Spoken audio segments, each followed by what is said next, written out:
La mente puesta en la carne es enemiga de Dios. Ya que la mente puesta en la carne es enemiga de Dios, Romanos 8:7, la Biblia de las Américas. Esta es una denuncia muy solemne que el apóstol Pablo aquí formula contra la mente carnal. Él la declara enemiga de Dios. Cuando recordamos lo que el hombre fue una vez, considerado solo un poco menor que los ángeles, el compañero con el que Dios se paseaba en el huerto del Edén al aire del día, cuando pensamos que el hombre fue creado a imagen de su Hacedor, puro, sin mancha e inmaculado, no podemos menos que sentirnos amargamente afligidos al descubrir una acusación como esta, proferida en contra de nosotros como raza. Debemos colgar nuestras arpas sobre los sauces al oír la voz de Jehová, cuando habla solemnemente a su criatura rebelde: ¿Cómo caíste del cielo, hijo de la mañana? Tú eras el sello de la perfección, lleno de sabiduría y acabado en hermosura. En Edén, en el huerto de Dios estuviste, de toda piedra preciosa era tu vestidura, los primores de tus tamboriles y flautas estuvieron preparados para ti en el día de tu creación. Tú, querubín grande, protector, yo te puse en el santo monte de Dios, allí estuviste, en medio de las piedras de fuego te paseabas. Perfecto eras en todos tus caminos, desde el día que fuiste creado, hasta que se halló en ti maldad. A causa de la multitud de tus contrataciones, fuiste lleno de iniquidad y pecaste, por lo que yo te eché del monte de Dios y te arrojé de entre las piedras del fuego, oh querubín protector. Nos sentimos muy entristecidos cuando contemplamos las ruinas de nuestra raza, como el cartaginense que al hollar el sitio desolado de su muy amada ciudad derramó abundantes lágrimas cuando la vio convertida en escombros por los ejércitos romanos, o como el judío que deambulaba por las desiertas calles de Jerusalén mientras lamentaba que la reja del arado hubiese desfigurado la belleza y la gloria de esa ciudad que era el gozo de la tierra entera. Así deberíamos dolernos por nosotros mismos y por nuestra raza, cuando contemplamos las ruinas de esa excelente estructura que Dios formó, esa criatura sin rival en simetría, con un intelecto solo superado por el intelecto angélico, ese poderoso ser, el hombre, cuando contemplamos cómo cayó y cayó y cayó de su elevada condición, convertido en una masa de destrucción. Hace unos cuantos años se podía ver una estrella que resplandecía con brillantez inusitada, pero súbitamente desapareció. Se ha llegado a conjeturar que se trataba de un mundo que ardía a miles de millones de kilómetros de nosotros, pero aún así los rayos de esa conflagración llegaron hasta nosotros. El silencioso mensajero de luz dio la alarma a los remotos habitantes de este globo. ¡Un mundo arde! Pero ¿qué importancia tiene la conflagración de un planeta distante? ¿Qué es la destrucción del elemento material del orbe más gigantesco comparada con esta caída de la humanidad, con este naufragio de todo lo que es santo y sagrado en nosotros? Para nosotros, en verdad, las cosas son difícilmente comparables, pues estamos profundamente interesados en una destrucción, mas no en la otra. La caída de Adán es nuestra caída. Caímos en él y con él, sufrimos de igual manera, lamentamos la ruina de nuestra propia casa, deploramos la destrucción de nuestra propia ciudad, cuando nos detenemos para captar estas palabras escritas tan claramente que no pueden ser malinterpretadas. Los designios de la carne, esos mismos designios que una vez fueron santos y que se volvieron carnales, son enemistad contra Dios. Que Dios me ayude esta mañana a formular solemnemente esta denuncia contra todos ustedes. Oh, que el Espíritu Santo nos convenza de tal modo de pecado que unánimemente nos declaremos culpables delante de Dios. No hay ninguna dificultad en la interpretación de mi texto. Escasamente necesita una explicación. Todos nosotros sabemos que la palabra carnal significa aquí la naturaleza pecaminosa. Los antiguos traductores vertían el pasaje así: la mente puesta en la carne es enemiga de Dios, es decir, la mente no regenerada, esa alma que heredamos de nuestros padres, esa naturaleza pecaminosa que nació en nosotros cuando nuestros cuerpos fueron formados por Dios. La mente no regenerada, phronema sarcos, los deseos, las pasiones del alma, es esto lo que se apartó de Dios y se convirtió en su enemigo. Pero antes de que nos adentremos en una discusión de la doctrina del texto, observen cuán vigorosamente lo expresa el apóstol. Los designios de la carne, dice, son enemistad contra Dios. Él usa un sustantivo y no un adjetivo. No dice que simplemente se oponen a Dios, sino que se trata de una enemistad positiva. No es el adjetivo negro, sino el sustantivo negrura. No es enemistado, sino la enemistad misma. No es corrupto, sino la corrupción. No es rebelde, sino la rebelión. No es perverso, sino la perversión misma. El corazón, aunque sea engañoso, es positivo engaño. Es el mal en lo concreto, pecado en su esencia.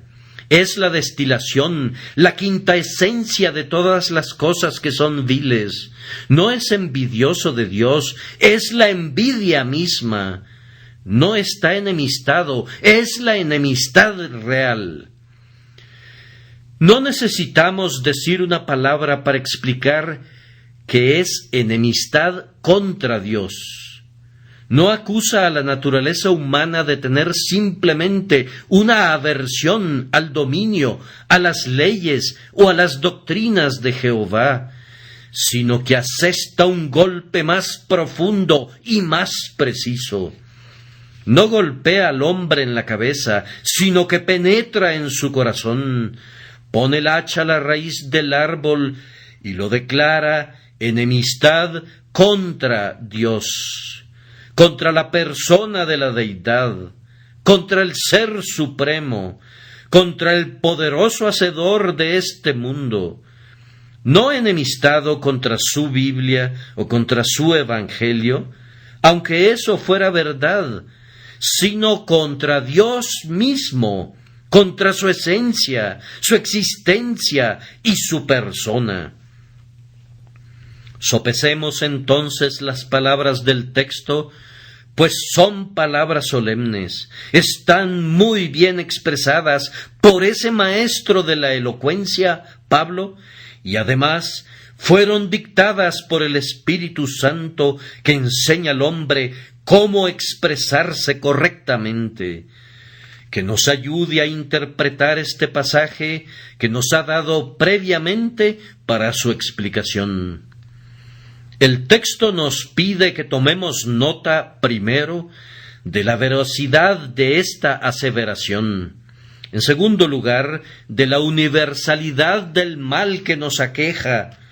En tercer lugar, vamos a descender todavía más a las profundidades del tema, procurando que lo graben en su corazón al demostrar la enormidad del mal. Y después de eso, si nos alcanza el tiempo, vamos a extraer una doctrina o dos del hecho general. Primero, se nos invita a hablar sobre la veracidad de esta gran declaración: los designios de la carne son enemistad contra Dios. No requiere de pruebas, pues como está escrito en la palabra de Dios, nosotros, como cristianos, estamos obligados a inclinarnos ante ella.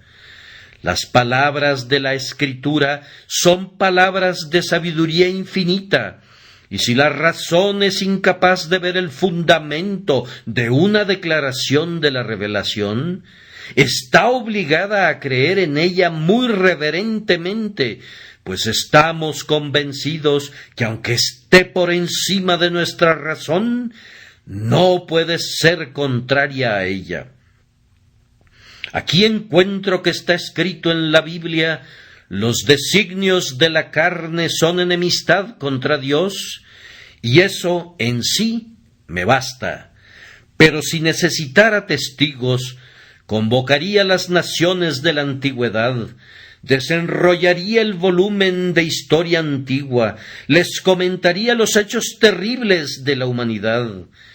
Quizás conmoviera sus almas hasta el aborrecimiento si les hablara de la crueldad de esta raza para consigo misma, si les mostrara cómo convirtió a este mundo en acéldama por sus guerras y lo ha inundado con sangre por sus luchas y asesinatos, si les enumerara la negra lista de vicios en que han caído naciones enteras, o les presentara los caracteres de algunos de los más eminentes filósofos, me daría vergüenza hablar de ellos, y ustedes se negarían a escuchar.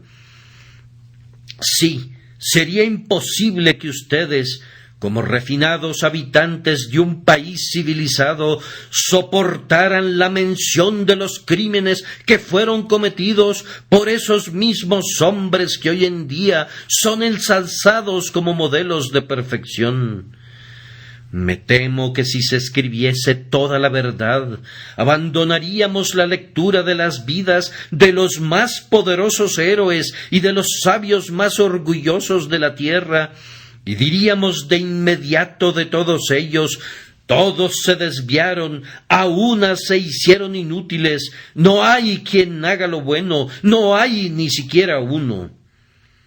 Y si eso no fuera suficiente, quisiera hacerles ver los errores de los paganos, quisiera hablarles de las supersticiones de sus sacerdotes que han sometido a las almas a la superstición, quisiera que fueran testigos de las hórridas obscenidades, de los ritos diabólicos que constituyen las cosas más sagradas para estos ofuscados individuos.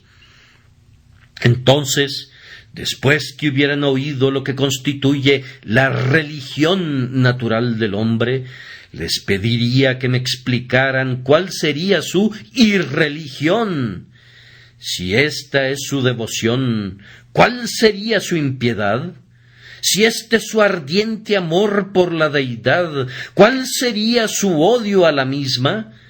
Estoy seguro que ustedes de inmediato confesarían, si supieran lo que es la naturaleza humana, que la denuncia está sustentada y que el mundo debe exclamar sin reservas, verazmente culpable. Puedo encontrar un argumento adicional en el hecho de que las mejores personas han sido siempre las más dispuestas a confesar su depravación. Los hombres más santos, los que están más libres de impureza, siempre han sentido más intensamente su depravación. El que tiene sus vestidos más blancos percibirá mejor las manchas que les caigan. El que posee la corona más reluciente sabrá cuándo ha perdido una piedra preciosa. El que da más luz al mundo siempre será capaz de descubrir su propia oscuridad. Los ángeles del cielo velan sus rostros, y los ángeles de Dios en la tierra, su pueblo escogido, siempre deben velar sus rostros con la humildad cuando se acuerdan de lo que fueron. Escuchen a David. Él no era de esos que se jactaran de una naturaleza santa y de una disposición pura. Él dice: «He aquí, en maldad he sido formado, y en pecado me concibió mi madre». Muchos de esos santos hombres escribieron aquí, en este volumen inspirado, y los encontrarán a todos confesando que no eran limpios, no, ni aun uno. Y uno de ellos exclamó: «Miserable de mí, ¿quién me librará de este cuerpo de muerte?». Y además, voy a citar a otro testigo que dé testimonio de la veracidad de este hecho, y que decidirá la pregunta. Será su propia conciencia. Conciencia, te voy a poner en el asiento de los testigos para interrogarte esta mañana. Conciencia, dinos la verdad. No te drogues con el opio de la seguridad en ti misma. Testifica la verdad. ¿Nunca oíste decir al corazón: quisiera que no existiera Dios? ¿Acaso todos los hombres no han deseado algunas veces que nuestra religión no fuera verdadera? Aunque no han podido librar enteramente sus almas de la idea de la deidad, ¿acaso no han deseado que no existiera Dios? ¿No han acariciado el deseo que todas estas realidades divinas resultaran ser un engaño, una farsa y una impostura? Sí, responde cada individuo, eso se me ha ocurrido algunas veces. He deseado poder entregarme a la necedad. He deseado que no hubiesen leyes que no me restringieran. He deseado, como el insensato, que no hubiera Dios. Ese pasaje de los Salmos que dice el necio en su corazón: no hay Dios, está mal traducido. La traducción correcta debería ser: dice el necio en su corazón, no acepto a Dios. El necio no dice en su corazón, no hay Dios, pues él sabe que hay un Dios, sino que más bien dice, no acepto a Dios, no necesito ningún Dios, quisiera que no existiera ninguno. ¿Y quién de nosotros no ha sido tan insensato que no haya llegado a desear que no hubiera Dios? Ahora, conciencia, responde otra pregunta.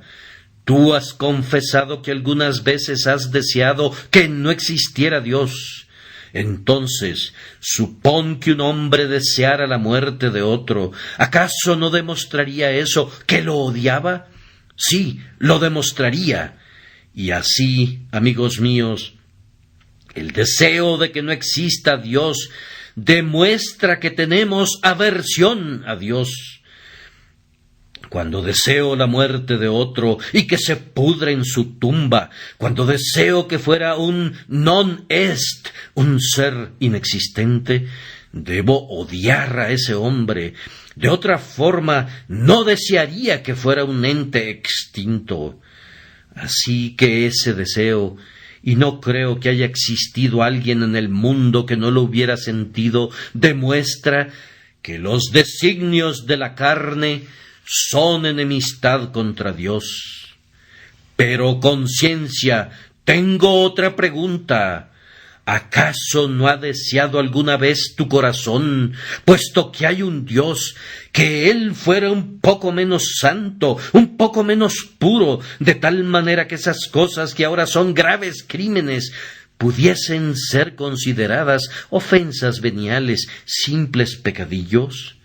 ¿Acaso no ha dicho nunca tu corazón: quisiera que estos pecados no fueran prohibidos, quisiera que Él fuera misericordioso para que los pasara por alto sin que requiriera una expiación?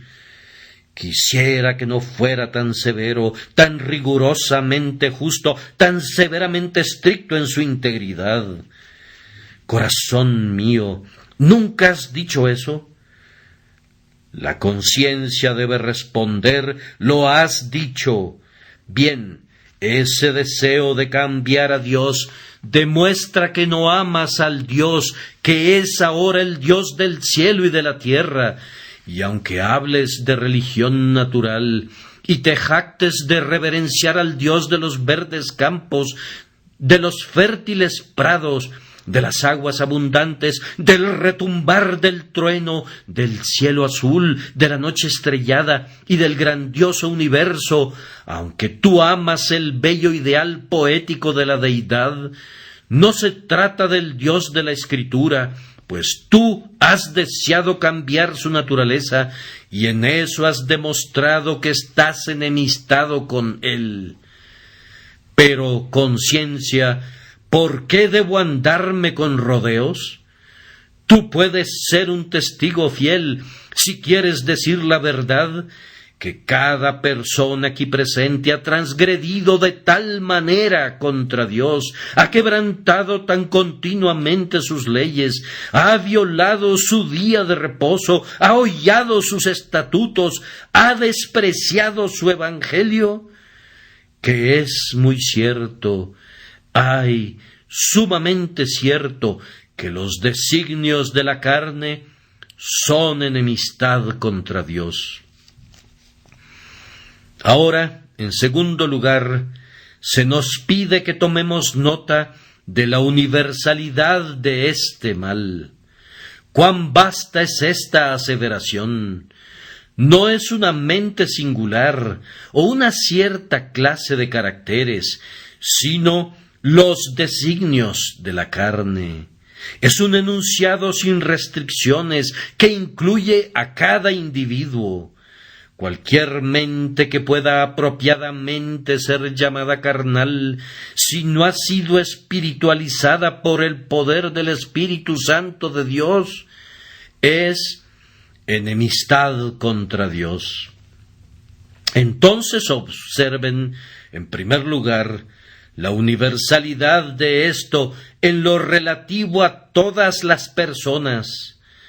Toda mente carnal en el mundo está enemistada con Dios. Esto no excluye ni siquiera los bebés que se alimentan del pecho de la madre. Nosotros los llamamos inocentes, y en realidad son inocentes de transgresiones reales. Pero como dice el poeta, en el pecho más tierno yace una piedra. En la mente carnal de un bebé hay enemistad contra Dios. No está desarrollada, pero está allí. Algunos afirman que los niños aprenden a pecar por imitación. Pero no, llévense a un niño, pónganlo bajo las influencias más piadosas, asegúrense que el propio aire que respire sea purificado por la piedad, que beba sorbos de santidad, que sólo escuche la voz de la oración y de la alabanza, que sus oídos se mantengan afinados por las notas del himno sagrado. Y a pesar de todo ello, ese niño puede convertirse todavía en uno de los más depravados transgresores, y aunque en apariencia esté encaminado en la propia senda al cielo, descenderá directamente al abismo si no es dirigido por la gracia divina. Oh, cuán cierto es que algunos que han contado con los mejores padres se han convertido en los peores hijos, que muchos que han sido entrenados bajo los más santos auspicios en medio de las más favorables escenas de la piedad, se han convertido, sin embargo, en libertinos y disolutos. Así que no es por imitación, sino que es por naturaleza que el niño es malo. Concédanme que el niño es carnal, pues mi texto dice: los designios de la carne son enemistad contra Dios. He oído que el cocodrilo recién nacido, cuando sale de su cascarón, en un instante comienza a ponerse en una postura de ataque, abriendo sus fauces como si hubiese sido enseñado o entrenado. Sabemos que los jóvenes leones, cuando son domados y domesticados, conservan la naturaleza salvaje de sus congéneres de la selva, y si se les dejara en libertad, cazarían tan fieramente como los otros. Lo mismo sucede con el niño. Puedes atarlo con los verdes juncos de la educación, puedes hacer lo que quieras con él, pero como no puedes cambiar su corazón, esos designios de la carne estarán enemistados con Dios, y a pesar del intelecto, del talento y de todo lo que puedan darle que sea de provecho, será de la misma naturaleza pecaminosa como cualquier otro niño, aunque en apariencia su naturaleza no sea tan mala, pues los designios de la carne son enemistad contra Dios. Y si esto se aplica a los niños, igualmente incluye a toda clase de hombres. Hay algunos hombres que han nacido en este mundo dotados de espíritus superiores, que caminan por todos lados como gigantes envueltos en mantos de luz y gloria. Me estoy refiriendo a los poetas, hombres que se destacan como colosos, más poderosos que nosotros, que parecen haber descendido de las esferas celestiales. Hay otros de agudo intelecto y que, investigando en los misterios de la ciencia, descubren cosas que han estado ocultas desde la creación del mundo. Hombres de tenaz investigación y de vasta erudición, y sin embargo, de cada uno de estos poetas, filósofos, metafísicos y grandes descubridores, se dirá: los designios de la carne son enemistad contra Dios. Podrás entrenarle, convertir su intelecto en algo casi angélico, fortalecer su alma hasta que entienda lo que constituyen enigmas para nosotros y los descifre con sus dedos en un instante. Podrás hacerlo tan poderoso que pueda entender los férreos secretos de los montes eternos y pulverizarlos con su puño. Podrás darle un ojo tan perspicaz que pueda penetrar los misterios de las rocas y de las montañas. Podrás agregarle un alma tan potente que pueda matar a la gigantesca esfinge, que por muchas edades confundió a los sabios más notables. Pero cuando hayas hecho todo esto, su mente será depravada y su corazón carnal todavía estará en oposición a Dios. Sí, es más, puedes llevarlo a la casa de oración, puedes exponerlo constantemente a la predicación más clara del mundo, donde oirá las doctrinas de la gracia en toda su pureza y predicación acompañada de santa unción. Pero si esa santa unción no descansa en él, todo habría sido en vano. Puede ser que asista con toda regularidad, pero al igual que la piadosa puerta de la capilla que gira hacia adentro y hacia afuera, él seguirá siendo igual. Podría tener una religión superficial externa, pero su mente carnal estará enemistada con Dios. Ahora, esta no es una aseveración mía, es la declaración de la palabra de Dios, y pueden hacerla a un lado si no creen en ella, pero no discutan conmigo, ya que es el mensaje de mi Señor, y es válido para cada uno de ustedes, hombres, mujeres y niños, y para mí también, que si no somos regenerados y convertidos, si no experimentamos un cambio de corazón, nuestra mente carnal está enemistada con Dios. Además, tomen nota de la universalidad de esto en todo momento. La mente carnal está en todo momento enemistada con Dios. Oh, dirá alguno, puede ser verdad que a veces nos oponemos a Dios, pero ciertamente no siempre nos oponemos. Hay momentos, dirá alguien, cuando me siento que me rebelo, algunas veces mis pasiones me conducen a desviarme, pero ciertamente hay otras ocasiones favorables, cuando realmente soy amigable con Dios y le ofrezco verdadera devoción. A veces me he quedado, continúa el impugnador, en la cumbre de la montaña, hasta que toda mi alma se ha encendido con la escena contemplada abajo, y mis labios han pronunciado el himno de alabanza.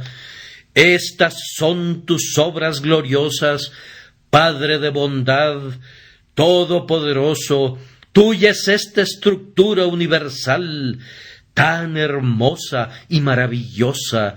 ¡Cuán maravilloso entonces tú! Sí, pero fíjate, lo que es verdad un día no es falso al día siguiente. Los designios de la carne son enemistad contra Dios todo el tiempo. El lobo podrá estar dormido, pero sigue siendo lobo.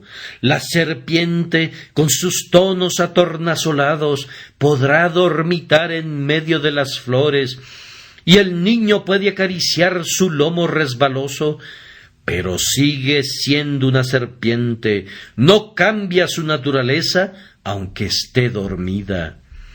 El mar es el albergue de las tormentas, aun cuando esté plácido como un lago. El trueno sigue siendo el trueno que retumba poderosamente, aunque se encuentre tan lejos que no podamos oírlo. Y el corazón, aunque no percibimos sus ebulliciones, aunque no vomite su lava y no arroje las hirvientes rocas de su corrupción, sigue siendo el mismo temible volcán, en todo momento, a todas horas, a cada instante. Digo esto según lo dice Dios. Si ustedes son carnales, cada uno de ustedes es enemistad contra Dios. Tenemos otro pensamiento relativo a la universalidad de este enunciado. Todos los designios de la carne son enemistad contra Dios. El texto dice, los designios de la carne son enemistad contra Dios, esto es, todo el hombre, cada parte de él, cada poder, cada pasión. Se hacen a menudo la pregunta, ¿qué parte del hombre fue afectada por la caída?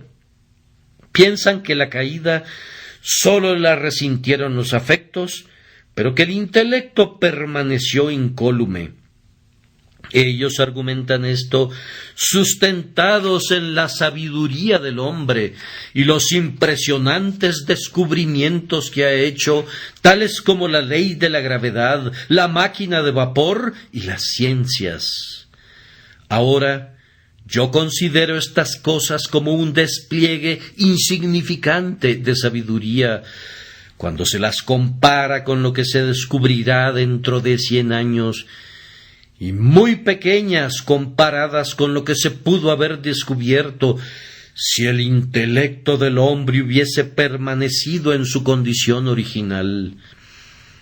Yo creo que la caída aplastó al hombre enteramente, aunque cuando rodó como una avalancha sobre el poderoso templo de la naturaleza humana, algunos elementos permanecieron intactos y en medio de las ruinas pueden encontrarse por aquí y por allá una flauta, un pedestal, una cornisa, una columna que no están completamente quebrados.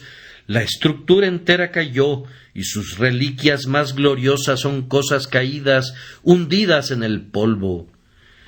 El hombre está completamente estropeado. Miren nuestra memoria. ¿Acaso no es verdad que la memoria participa de la caída? Yo puedo recordar mucho mejor las cosas malas que las cosas que tienen olor a piedad. Si oigo una canción lasciva, esa música del infierno chirriará en mis oídos hasta que las canas cubran mi cabeza.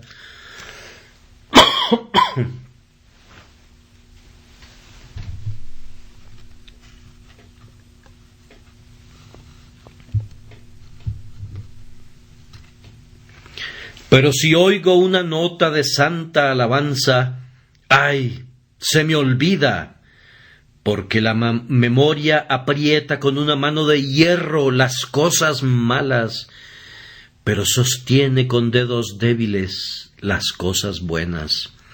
La memoria permite que los maderos gloriosos de los bosques del Líbano floten sobre la corriente del olvido, pero retiene la inmundicia que le llega flotando de la depravada ciudad de Sodoma.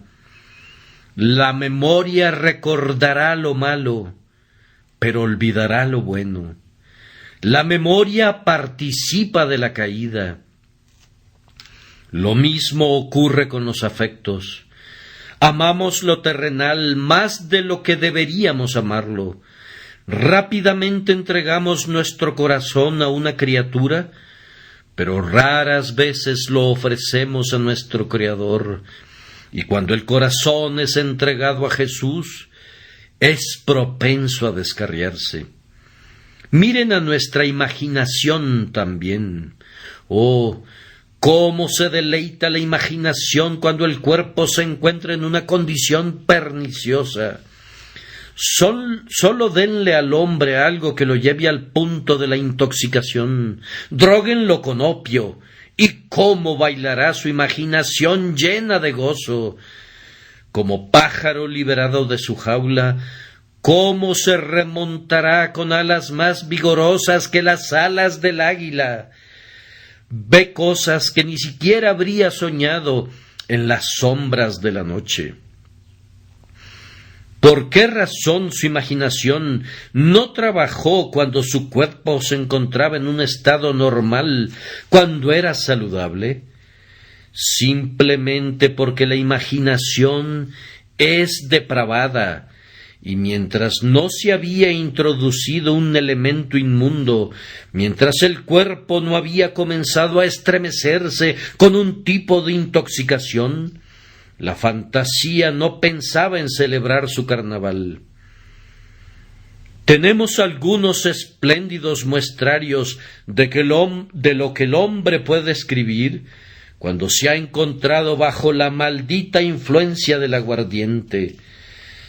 Debido a que la mente es tan depravada, le encanta todo aquello que pone al cuerpo en una condición anormal.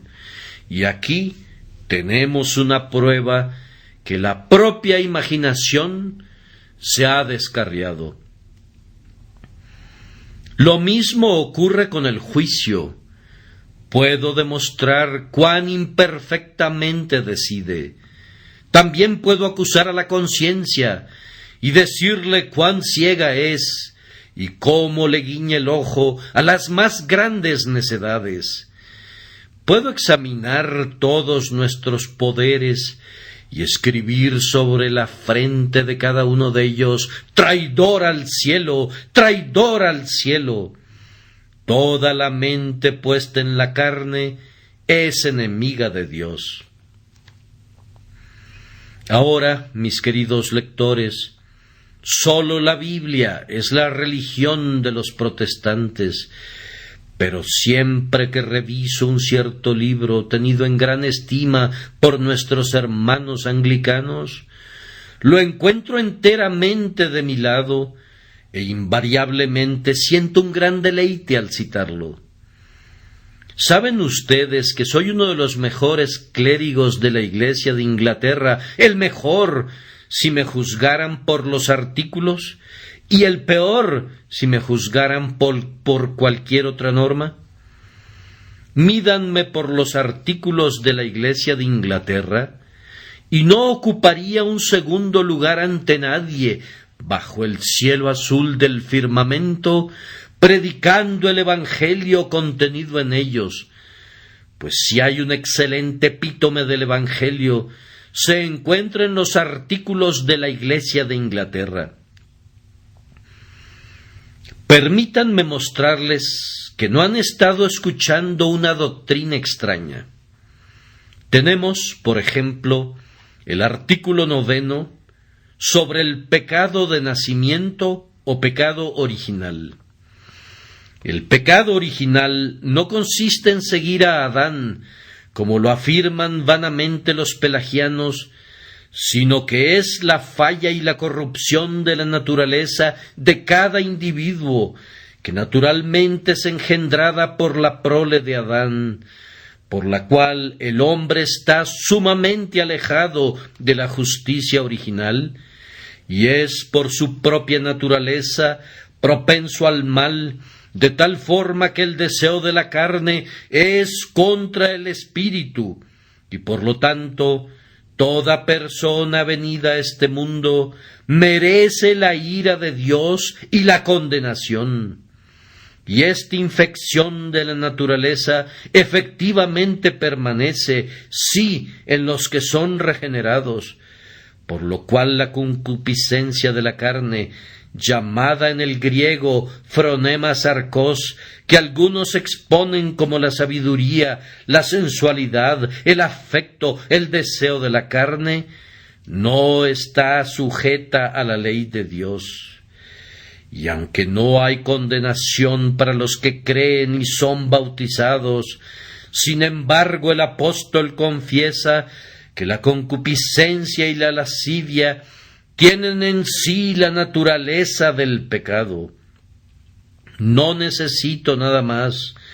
¿Acaso alguien que crea en el libro de oración disentirá de la doctrina que la mente puesta en la carne es enemiga de Dios?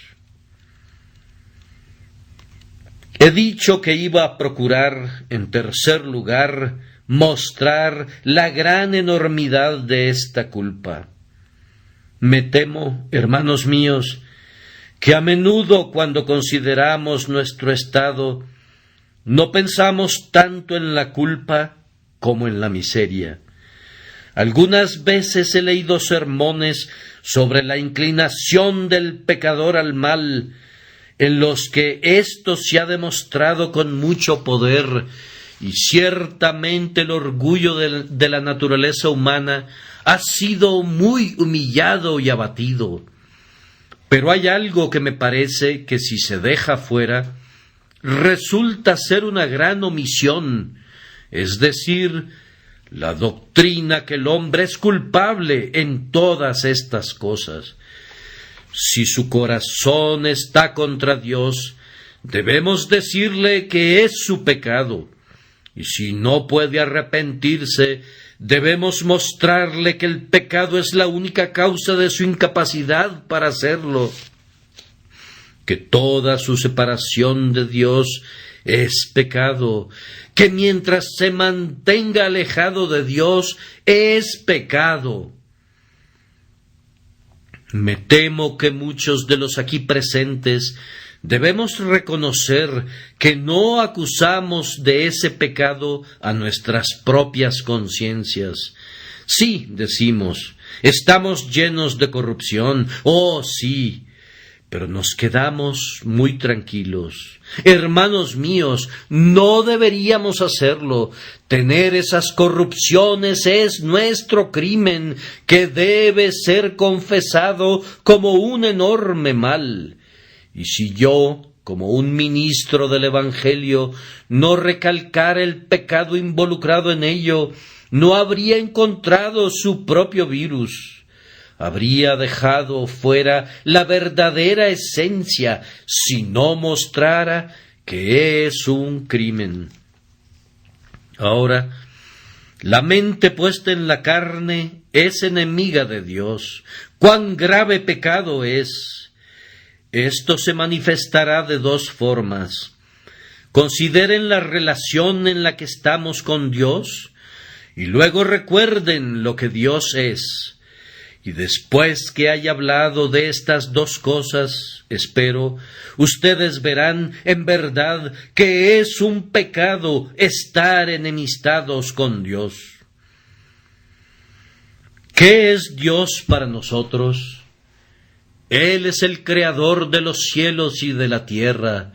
Él sostiene los pilares del universo. Él con su aliento perfuma las flores, su lápiz las pinta de colores. Él es el autor de esta hermosa creación. Somos ovejas de su prado, Él nos hizo y no nosotros a nosotros mismos.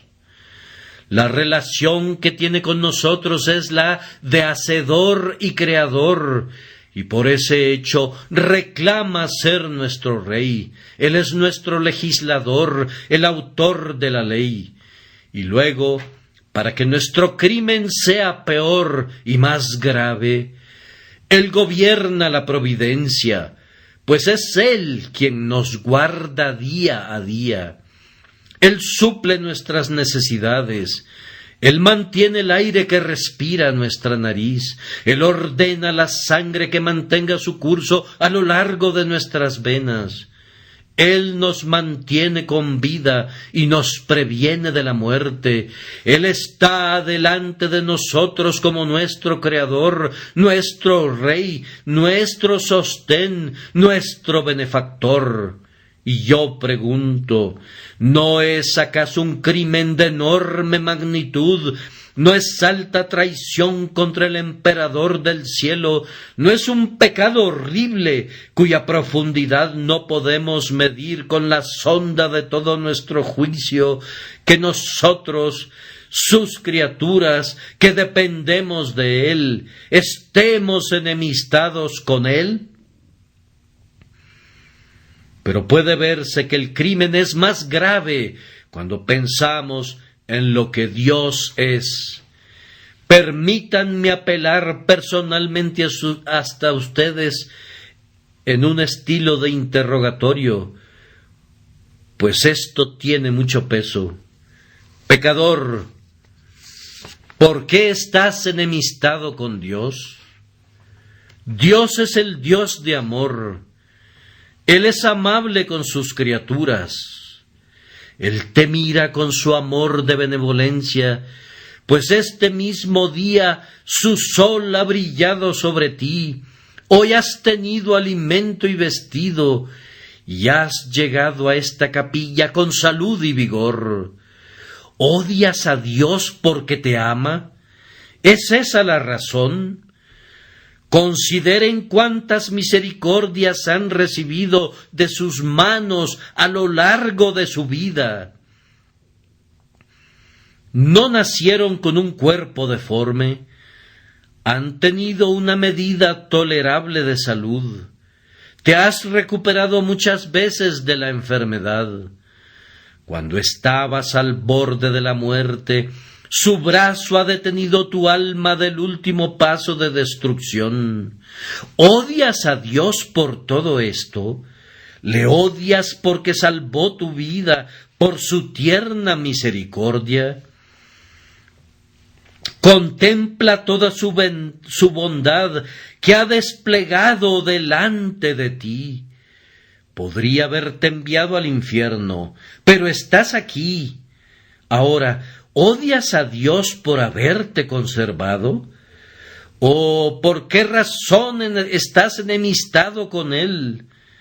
Amigo mío, ¿acaso no sabes que Dios envió a su Hijo procedente de su pecho y lo colgó en el madero y allí permitió que muriera por los pecadores, el justo por los injustos?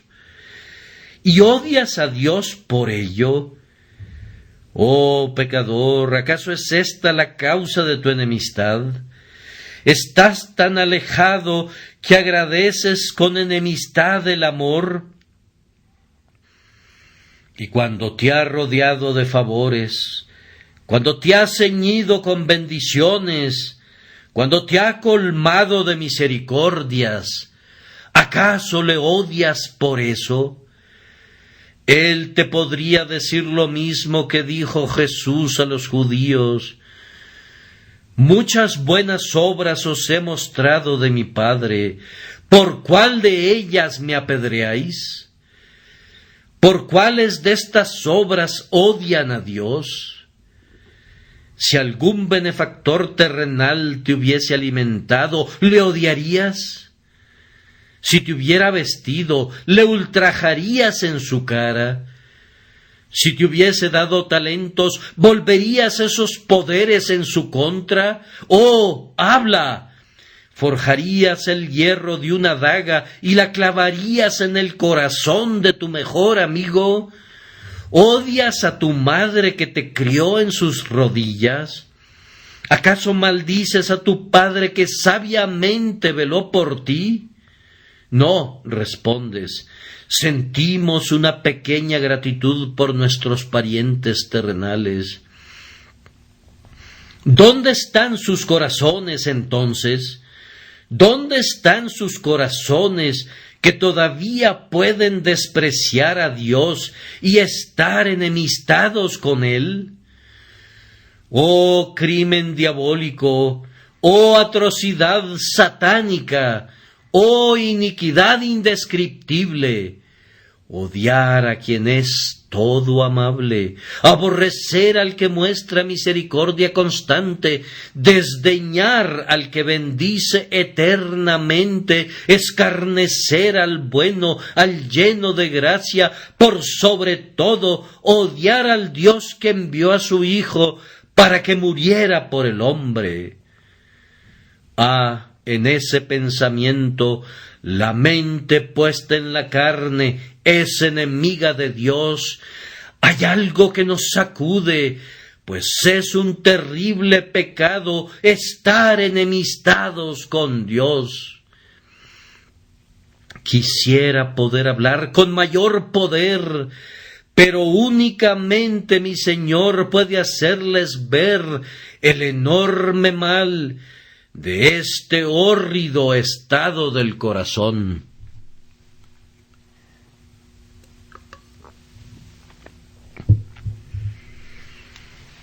Pero hay una o dos doctrinas que procuraremos deducir de todo esto. ¿Está la mente puesta en la carne enemistada con Dios? Entonces, la salvación no puede ser por méritos, tiene que ser por gracia. Si estamos enemistados con Dios, ¿qué méritos podríamos tener? ¿Cómo podemos merecer algo del ser que odiamos? Aun si fuésemos puros como Adán, no podríamos tener ningún mérito, pues no creo que Adán tuviera algún merecimiento delante de su Creador. Cuando había guardado toda la ley de su Señor, no era sino un siervo inútil. No había hecho más de lo que tenía que hacer, no tenía un saldo a su favor, no había un excedente. Pero como nos hemos vuelto enemigos, ¿cuánto menos podemos esperar ser salvados por obras? Oh, no, la Biblia entera nos dice de principio a fin que la salvación no es por las obras de la ley, sino por los actos de la gracia. Martín Lutero declaraba que él predicaba constantemente la justificación por la fe únicamente, porque, decía, la gente tiende a olvidarlo, de tal forma que me veía obligado casi a golpear sus cabezas con mi Biblia, para que se grabaran el mensaje en sus corazones. Y es verdad que constantemente olvidamos que la salvación es sólo por gracia. Siempre estamos intentando introducir una pequeña partícula de nuestra propia virtud.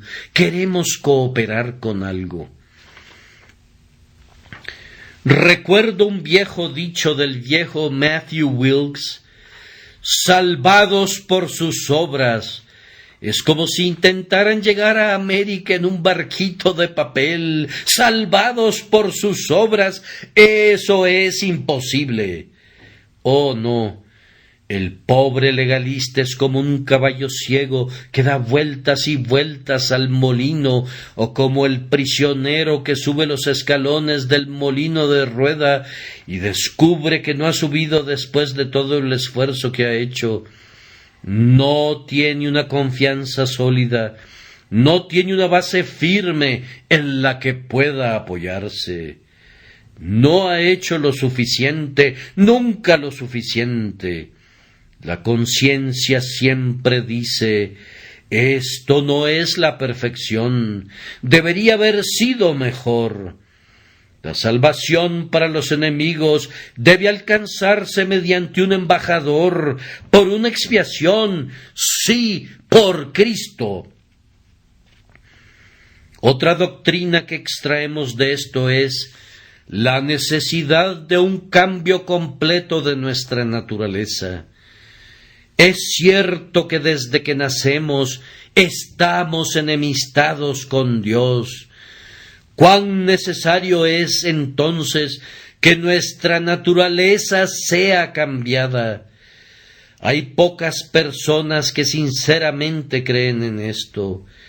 Ellos piensan que si claman: Señor, ten misericordia de mí, cuando están agonizando, irán al cielo directamente. Permítanme suponer un caso imposible por un momento. Imaginemos un hombre que está entrando al cielo sin un cambio en su corazón. Se aproxima a las puertas, escucha un soneto, se sobresalta. Es un himno de alabanza a su enemigo. Ve un trono y en él está sentado uno que es glorioso, pero es su enemigo.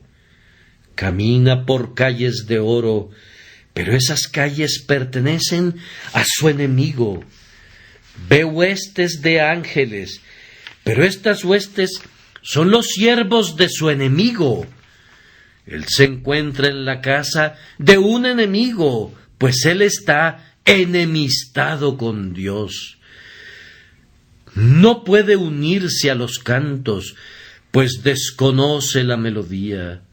Se quedaría allí parado, silente, inmóvil, hasta que Cristo dijera con una voz potente, más potente que 10,000 truenos: ¿qué haces tú aquí? ¿Enemigos en el banquete de bodas? ¿Enemigos en la casa de los hijos?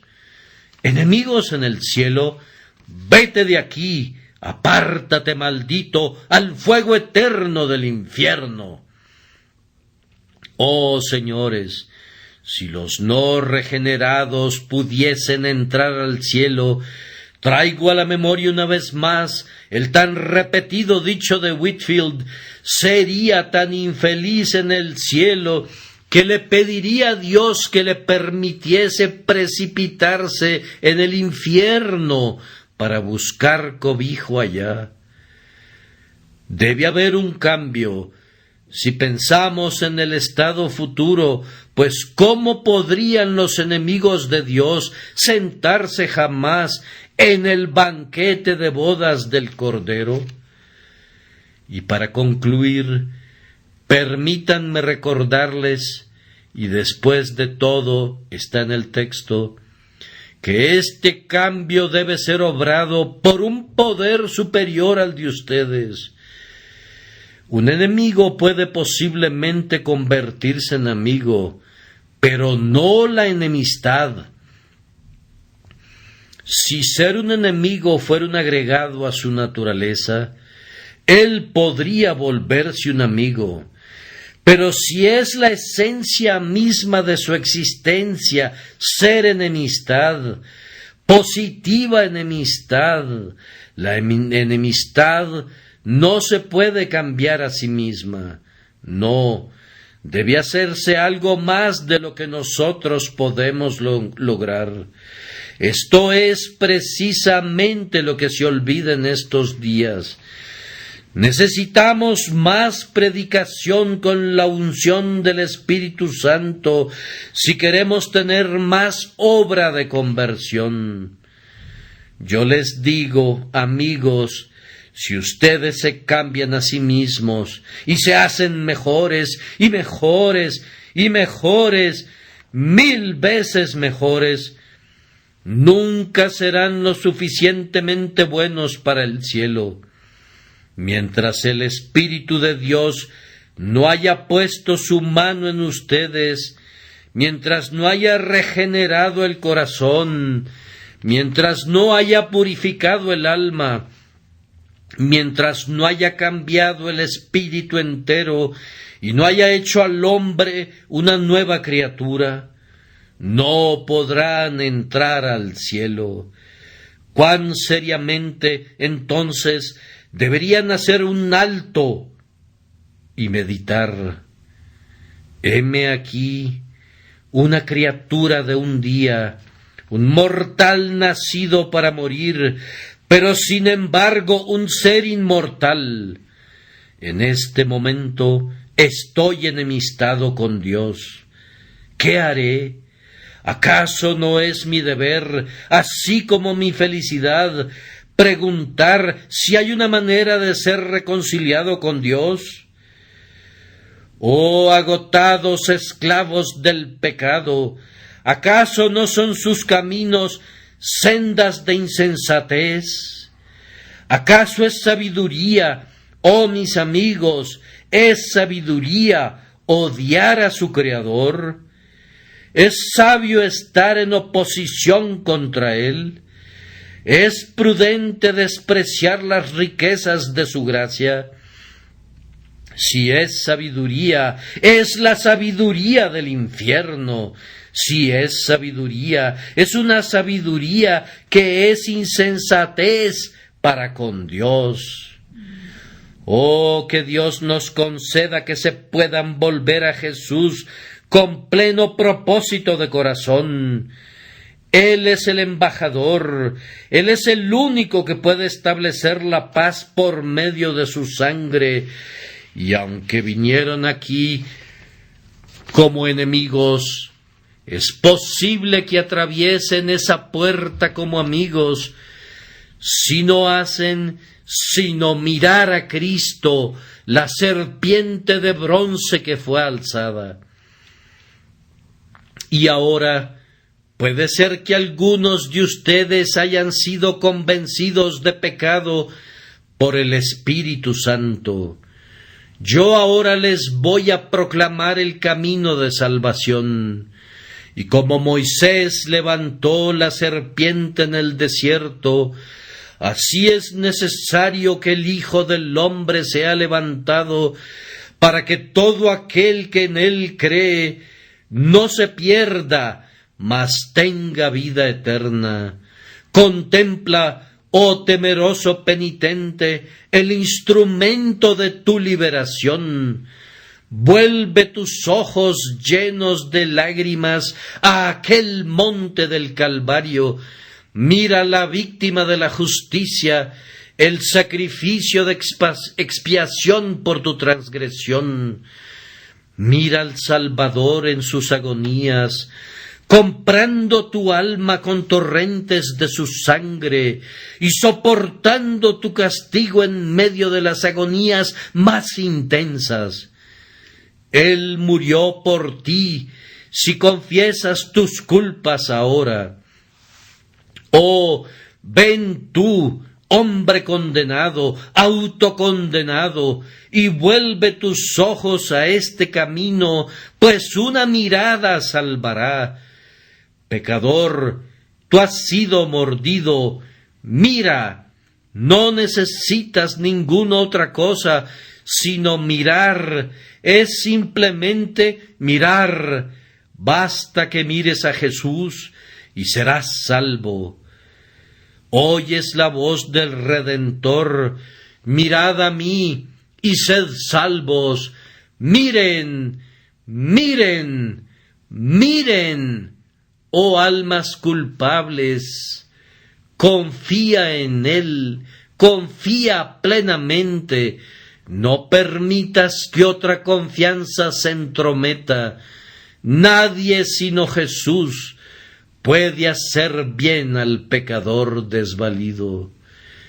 Que mi bendito Señor les ayude a venir a Él y los atraiga a su Hijo por Jesucristo nuestro Señor. Amén y amén.